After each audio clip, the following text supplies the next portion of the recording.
Hey, Mortgage Coach community, Dave Savage here with Tim Braheem. What's up, Tim? Hey, Dave. Good to Good. see you, man. Well, it's good to see you. I don't think you need much of an introduction, brother. Everybody knows you.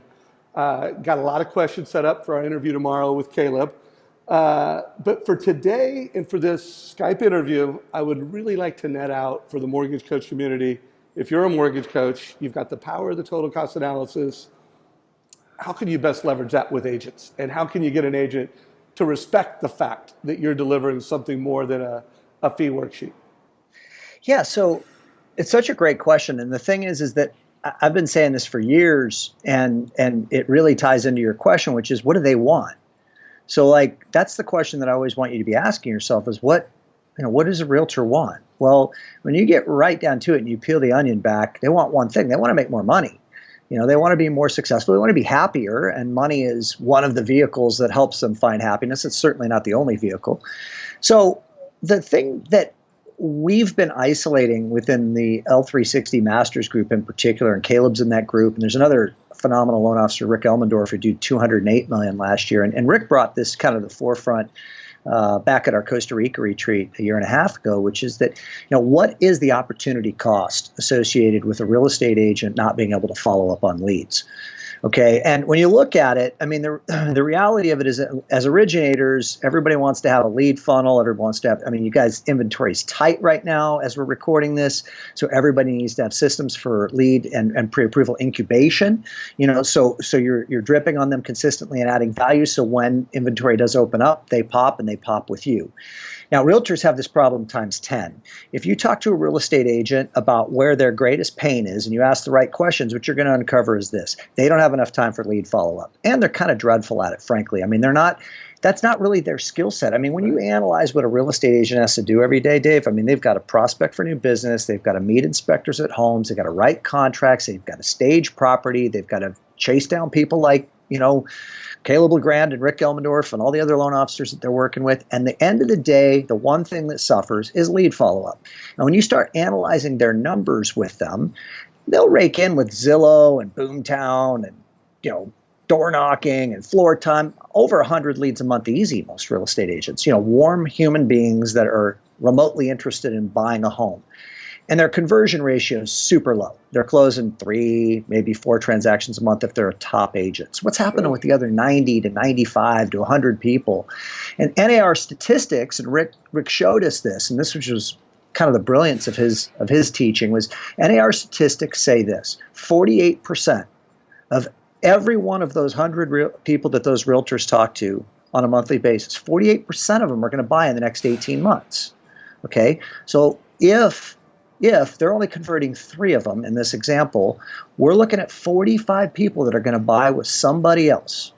Okay, and that's where you need to be asking them the question: have you ever run into somebody that you showed property to and then you found out they bought with another agent? And they say, happens to me all the time, a couple of times a month. Okay, well, why did that happen? Because you didn't have enough time to follow up with them and stay in touch with them and incubate the lead. And how much is every one of those people worth to you? How much money is being left on the table? And that's where you move in close with your tools.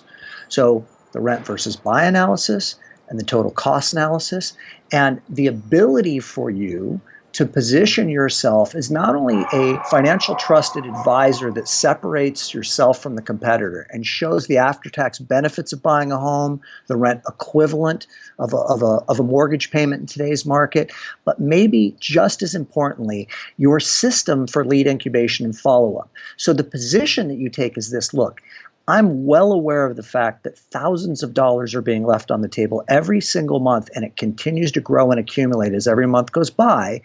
And what you need ultimately is to be working with a lending professional who's an extended salesperson of you, somebody who's going to follow up on these leads religiously, not let them wiggle off the hook, and bring them back to you when they're ready to pop, 14 months from now, 16 months from now, et cetera. So you're not running into them at the movie theater finding out that they bought somebody else. Let me show you how I do that.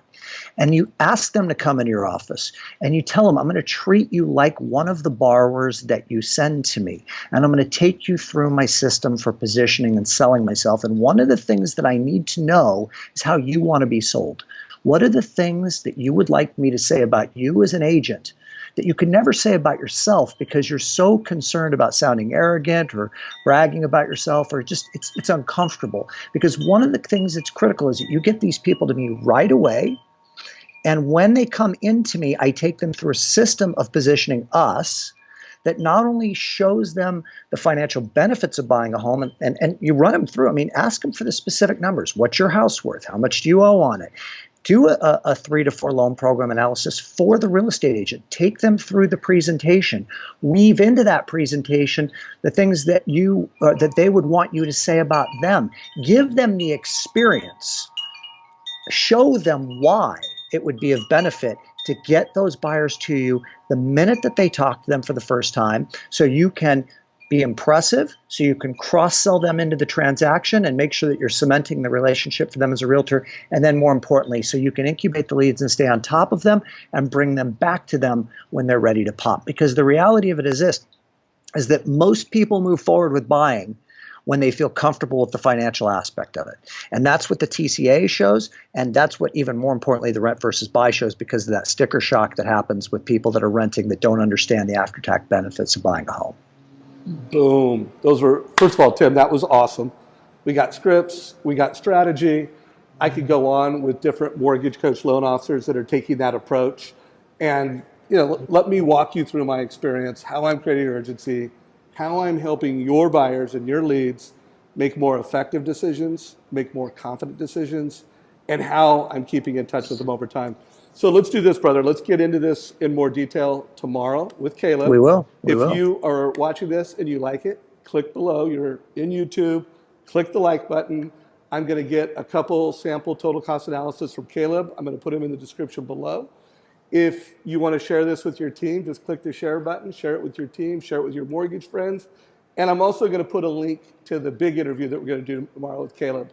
So, hey, brother, this was a great tee up for a big call tomorrow. Yeah, tomorrow strategy.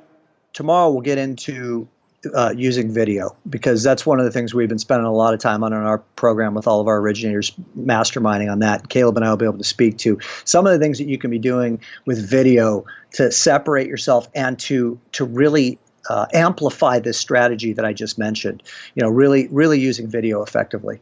Love it. Thank you, brother. Appreciate it very much. You're welcome, man. All right. Take care, man. Bye.